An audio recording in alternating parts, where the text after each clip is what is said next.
একই কাণ্ড। অপারেশন সিঁদুর রাজনীতিতে।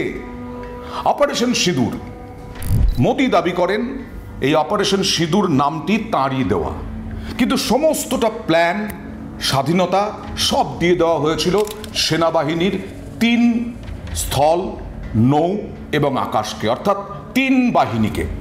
এবং তারাই প্ল্যান করেছে অপারেশন সিঁদুর কিভাবে হবে, জঙ্গি ঘাঁটি ধ্বংস থেকে আরম্ভ করে পাকিস্তানের পাল্টা জবাব শেষ করতে। এই অপারেশন সিঁদুর, অনেকেই বলেছিলেন যে আসলে এই অপারেশন সিঁদুর, পাকিস্তানের পাহেলগাঁওতে জঙ্গিদের হামলা, এই সব কিছু জাতীয়তাবাদের হাওয়া তুলবে বিজেপি। কিন্তু অপারেশন সিঁদুর তো একটা দেশপ্রেম। অপারেশন সিঁদুর আমরা জঙ্গি ঘাঁটি, শত্রু দেশকে ধ্বংস করার অপারেশন সিঁদুর যা এখনো শেষ হয়নি, সেইটাই অপারেশন সিঁদুর রাজনীতিতে চলে এলো। যা দেখা যাচ্ছে আলিপুরদুয়ারে, বিশ্লেষকরা মনে করছেন আলিপুরদুয়ারে প্রধানমন্ত্রী নরেন্দ্র মোদী কিছু শিলান্যাস করেছেন, প্রকল্প উদ্বোধন করেছেন একটা মঞ্চে। আরেকটা মঞ্চে কি করলেন? রাজনৈতিক সভা করলেন। এই রাজনৈতিক সভা থেকে 26-এ মানে আগামী বছর এই সময় সব হয়ে গেছে, বিধানসভা ভোটের ফলাফল। এই আলিপুরদুয়ারের সভা থেকে সেই 26-এর ভোটের লক্ষ্যেই একেবারে প্রধানমন্ত্রী বক্তব্য রাখা শুরু করেন। চাচা ছোলা ভাষায় একেবারে তৃণমূলকে আক্রমণ করেন, মমতা বন্দ্যোপাধ্যায়কে আক্রমণ করেন, মুখ্যমন্ত্রীকে আক্রমণ করেন। তৃণমূল কি দুর্নীতি করেছে, তৃণমূল কোথায় কোথায় উন্নয়ন করেনি, কেন্দ্রীয় প্রকল্প তৃণমূল কিভাবে ব্যবহার করেনি, এই সমস্ত কিছু ছিল আক্রমণের মূল বিষয়বস্তু প্রধানমন্ত্রী নরেন্দ্র মোদীর। নরেন্দ্র মোদী যেদিন ভাষণ দিলেন, সেই দিন যদি 40 মিনিটের ভাষণ হয়, 35 মিনিট তিনি বরাদ্দ রেখেছিলেন তৃণমূলকে আক্রমণের, আর 5 মিনিট সেনার সাফল্য। কিন্তু সেই দিন অদ্ভুত, রাজনৈতিক বিশ্লেষকরা বলছেন অদ্ভুত লেগেছে তাদের, কয়েকজন রাজনৈতিক বিশ্লেষকের একাংশের, যে অপারেশন সিঁদুর তিনি যখন ব্যবহার করছেন তখন একটা রাজনৈতিক সভা মঞ্চ থেকে অপারেশন সিঁদুর সাফল্যের দাবি যখন করছেন, তখন সেই সময় তৃণমূলকে আক্রমণ করছেন। অপারেশন সিঁদুর শেষ হওয়ার সঙ্গে সঙ্গেও, মানে অপারেশন সিঁদুর নিয়ে সাফল্যের যে খতিয়ান দিচ্ছেন, সেই অপারেশন সিঁদুরের মধ্যে মহিষাসুরমর্দিনী নামটা এনেছেন। অনেক রাজনৈতিক বিশ্লেষক মনে করছেন আমরা তো মহিষাসুরমর্দিনী বলতে বোঝাই দুর্গাপুজো।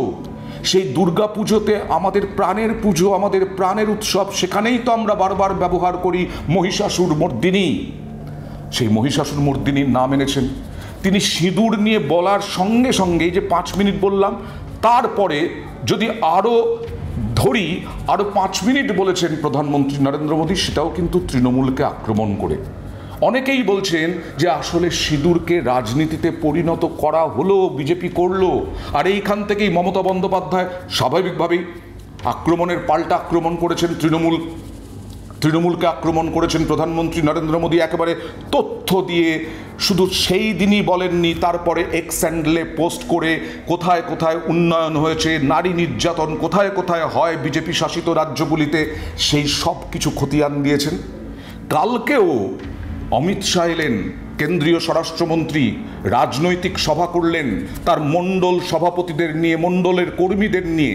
সেখানেও অমিত শাহ বললেন মুসলিম ভোট ব্যাংককে খুশি করতে অপারেশন সিঁদুরের বিরোধিতা করেছেন মমতা বন্দ্যোপাধ্যায়। রাজনৈতিক বিশ্লেষকদের একাংশের মতে, যে মমতা বন্দ্যোপাধ্যায় কিন্তু বলেছেন যে অপারেশন সিঁদুর তিনি কখনো বিরোধিতা করতে পারেন না, কারণ এটা দেশের বিষয়, এটা আন্তর্জাতিক বিষয়। আমরা দেখেছি সমস্ত দল এক কাট্টা। অভিষেক বন্দ্যোপাধ্যায় কি করছেন? অভিষেক বন্দ্যোপাধ্যায় প্রত্যেকটা দেশে তাকে যেখানে পাঠানো হয়েছে তিনি বারবার সেনার সাফল্যের কথা তুলে ধরছেন, তিনি বারবার আমাদের দেশের অর্থনীতির সাফল্যের কথা তুলে ধরছেন, তিনি বারবার অপারেশন সিঁদুরের সাফল্যের কথা তুলে ধরছেন, তিনি বারবার যে সমস্ত দেশে তাকে পাঠানো হয়েছে সর্বদলীয় প্রতিনিধি দলের মধ্যে অভিষেক বন্দ্যোপাধ্যায়ের বক্তব্যে বারবার পাকিস্তানকে কড়া আক্রমণ, পাক অধিকৃত কাশ্মীর নিয়ে কড়া আক্রমণ, এমনকি কাশ্মীরে যাওয়ার জন্য পর্যটকদের, দেশ বিদেশের পর্যটকদের বারবার অনুরোধ করছেন।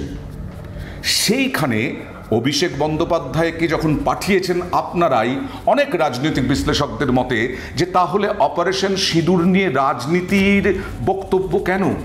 অপারেশন সিঁদুর তো সেনার সাফল্য, অপারেশন সিঁদুর সবটাই বাস্তবায়িত করেছে ভারতীয় সেনা। তাহলে সেখানে রাজনীতি কেন? আর কিভাবে মুসলিম ভোট ব্যাংককে খুশি করতে অপারেশন সিঁদুরের বিরোধিতা করেছেন মমতা বন্দ্যোপাধ্যায়, রাজনৈতিক বিশ্লেষকদের একাংশ প্রশ্ন করছেন। এখানেও একটা অংশের প্রশ্ন যে যেখানে যেখানে ভোট সেখানে সেখানে অপারেশন সিঁদুরের কথা তুলছেন। যেমন আমাদের রাজ্যে বিশেষ করে মহিলা ভোট 49%।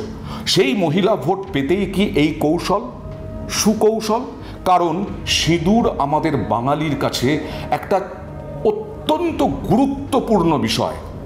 মানে বিবাহিত মহিলাদের কাছে সিঁদুর থাকা, সিঁথিতে সিঁদুর একটা বিরাট বিষয়, একটা আবেগ, চূড়ান্ত আবেগের নাম হচ্ছে সিঁদুর।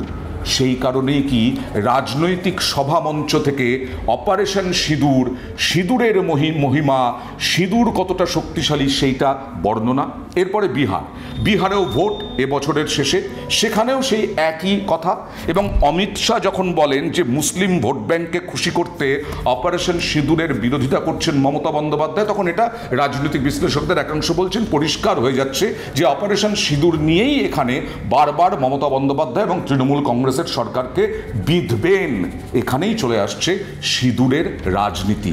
যেমন মধ্যপ্রদেশে গিয়েছিলেন, মধ্যপ্রদেশে তো সবে ভোট হলো, আর তো ভোট নেই, কিন্তু মধ্যপ্রদেশে গিয়ে সিঁদুরের কি শক্তি, সিঁদুর, অপারেশন সিঁদুর কিভাবে সেনাকে জয় এনে দিয়েছে, অপারেশন সিঁদুর সেনাবাহিনী কিভাবে বাস্তবায়ন করেছে সেই প্রসঙ্গ তুলেছেন।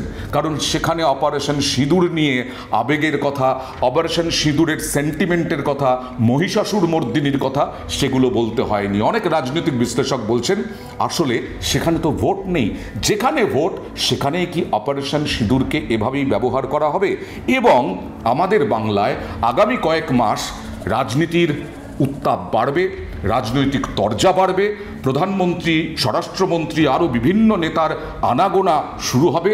আর সেখানেই বিভিন্ন জনসভায় এই সিঁদুর নিয়ে বাঙালি মহিলাদের 49% মহিলা ভোটারের মনে কি বারবার বারবার বারবার মনে করিয়ে দেওয়ার চেষ্টা হবে যে বিজেপি শুধু সিঁদুরটার গুরুত্ব জানে, মহিমা জানে। এই অপারেশন সিঁদুর আবার কাজে লাগাতে চাইছে। রাজনৈতিক বিশ্লেষকদের একাংশ বলছেন কাজে লাগাতে চাওয়া তো স্বাভাবিক, কারণ এই পরীক্ষায় পাশ করেছে বিজেপি কবে? 2019-এ। 2019-এর 14ই ফেব্রুয়ারি ভয়াবহ হামলা হয়েছিল সেনা জওয়ানদের ওপরে, বহু সেনা জওয়ানের মৃত্যু হয়েছিল, 40 জনও বেশি। আর তারপরে আমরা এয়ার স্ট্রাইক করেছিলাম বালাকোটে, জঙ্গি ঘাঁটি ধ্বংস করে দিয়েছিলাম। আর ঠিক 2019-এর লোকসভা নির্বাচনের আগেই 2019-এর লোকসভা নির্বাচনে ব্যাপক জাতীয়তাবোধের হাওয়া উঠল, এবং সেই জাতীয়তাবাদের হাওয়া থেকে পশ্চিমবঙ্গ বাদ গেল না। ছিল পশ্চিমবঙ্গে মাত্র তিনজন সাংসদ, সেখান থেকে দিলীপ ঘোষের নেতৃত্বে 18 জন সাংসদ হলো। এই 18 জন সাংসদে হওয়ার পর থেকেই ব্যাপক হাওয়া উঠল 2021-এ পরিবর্তন হচ্ছেই, তৃণমূল সরকার থাকছে না, বিজেপি আসছে। কিন্তু তাতে দেখা গেল মাত্র 77-এই থেমে যেতে হলো বিজেপিকে। 2021-এ পরীক্ষায় পাশ আর হলো না।